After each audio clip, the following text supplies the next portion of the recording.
আইসি উদ্দেশ্য হইল আমরা ইকরা ফাউন্ডেশনের যে উদ্দেশ্য বা উদ্দেশ্য মাত্র একটা, ইসলামের জাগরণ সৃষ্টি করা। এই ক্ষেত্রে কিন্তু আমার মূল কথা হইল মসজিদের যত ইমাম বাই অকল আছে, ইমাম বাই অকলরে যদি আমরা সম্মান দেই না,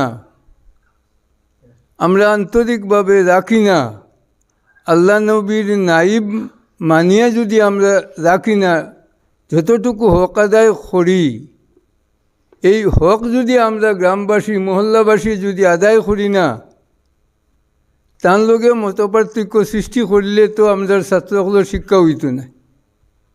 আমরা আন্তরিকভাবে মহল্লার উন্নতি হইত না। ভিডিও ওর সকলের কাছে আমার আন্তরিক অনুরোধ, যাতে নাইবে নবী মুহাম্মদ সাল্লাল্লাহু আলাইহি সাল্লাম যে জায়গার মধ্যে উবাইয়া দাঁড়াইয়া নমাজ পড়াইন, তারা হইলা গিয়া নাইবে নবী।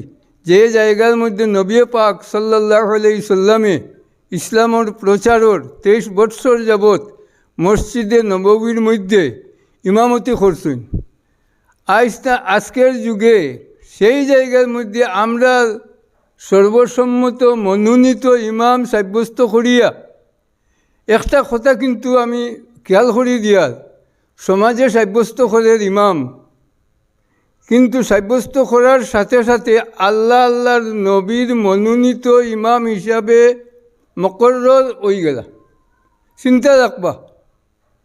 আর ইমামর হক আমরা কিভাবে আদায় করতাম, ওটা নিয়ে আমরা প্রত্যেকের চিন্তা করা একান্ত প্রয়োজন। আর ইমাম হইতে স্বাধীন চেতা, মহল্লার কোনো জাতর তাবেদারি না, মহল্লাবাসীর কোনো জাতর তাবেদারি না, প্রেসিডেন্টর তাবেদারি না, খেয়াল রাখবো আপনারা, সেক্রেটারির তাবেদারি না। এবং আজকে আমি কইয়া দিয়ার আল্লাহকে ওয়াস্তে একমাত্র আল্লাহ নবীর তাবেদার স্বাধীন চেতা ইমাম। মহল্লাবাসীর কাছে আন্তরিকভাবে অনুরোধ করিয়া নম্রভাবে ভদ্রভাবে ইমামের লগে শিষ্টাচারিতার সাথে তান্তানরে সন্তুষ্ট রাখিয়া আমরা তান্তানোর কাছ থেকে আল্লাহ নবীর ফায়দা কীভাবে সংগ্রহ করতাম পারি, এটার চেষ্টা নিবা।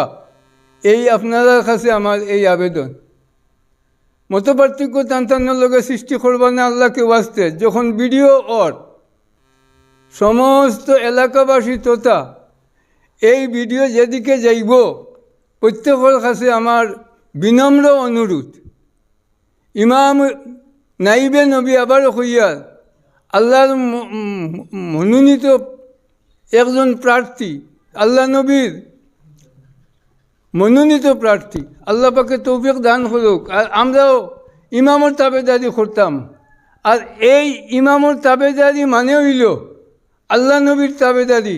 5 ওয়াক্ত নমাজ তাইন ফরাইতরা, তান পিছনে উবাই আমি একটা দায়িত্ব বিহাজাল ইমাম হইয়া নমাজ পড়িয়ার, তখন আমার মুখটা শব্দ বাহির করতে খুব ভয় লাগে।